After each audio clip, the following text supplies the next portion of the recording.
welcome to Story Time.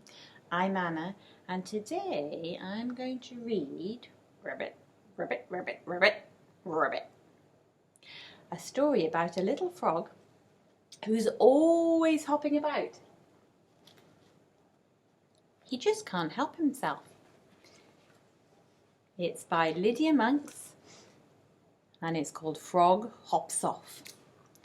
And I'm reading it with thanks to Macmillan Press.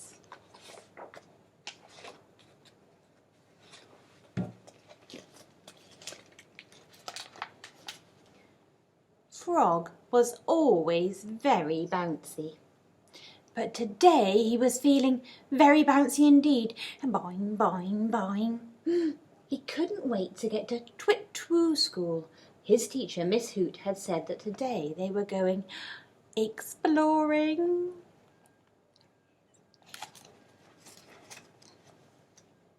Frog didn't want to hold Daddy's hand. He was off. Boing, boing, boing.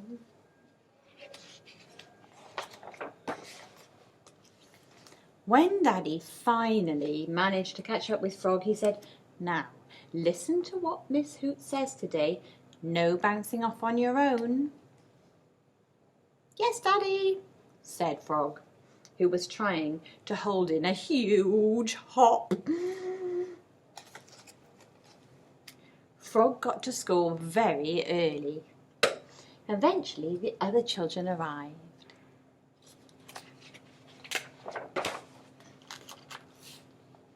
They were all very excited, and the first thing they explored was each other's lunch boxes.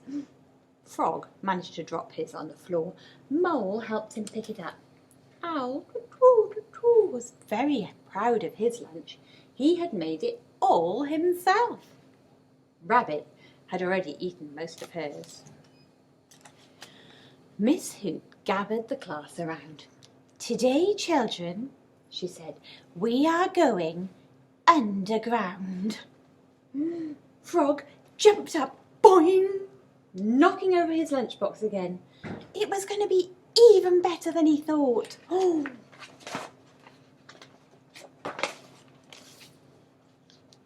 "Now, listen carefully," continued Miss Hoot, talking to the class but looking at Frog. "Hold hands with your partner and no running off. I don't want anyone getting lost." Miss Hoot said Frog could be her partner. They set off with Miss Hoot and Frog leading the way. Soon they came to a big dark hole. Down they went.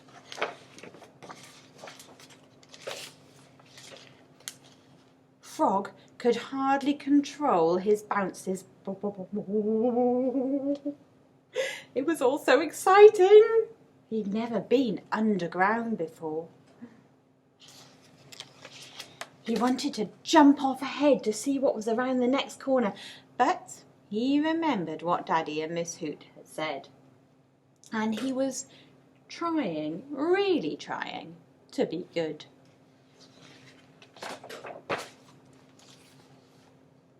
Miss Hoot and the children went down deeper into the tunnel.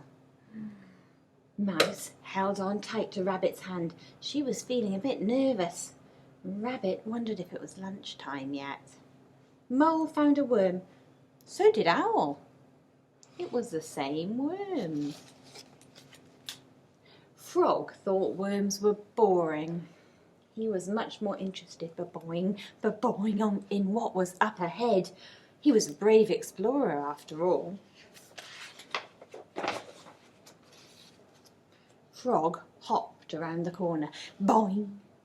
"I won't go far," he thought to himself. There was a bend in the tunnel. "I'll just see what's down here," said Frog. Boing, boing, boing. He hopped around the bend, and then around another, and then around another.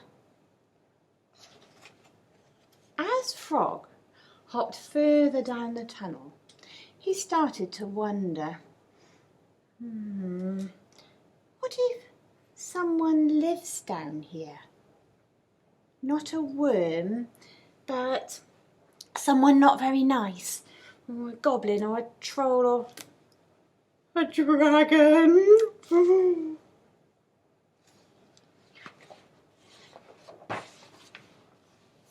Frog stopped hopping. He didn't feel quite so brave now. He thought he'd explored enough. But which was the way back? Uh-oh! Frog was lost! He sat down, boing, and began to cry. Oh, why didn't I listen to Miss Hoot? He sobbed. Now I'll be lost forever, and I'll have to live with the goblins and the trolls and the dragons. I'll never see my daddy again. And with that, Frog really wailed.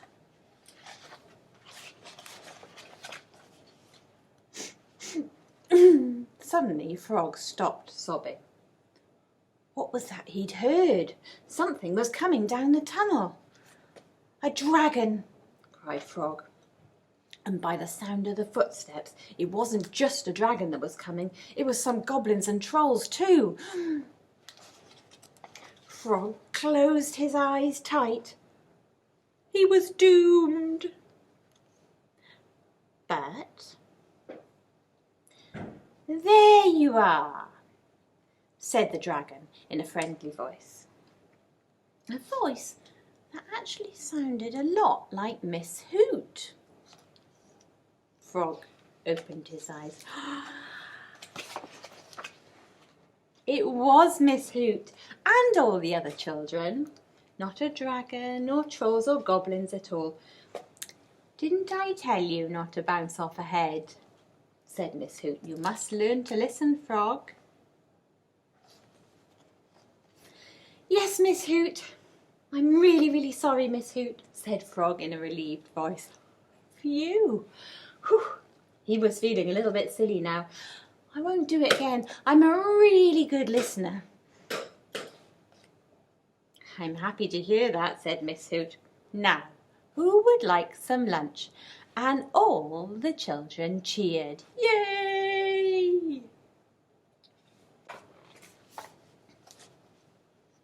After a lovely lunch and a bit of play, it was time to go home.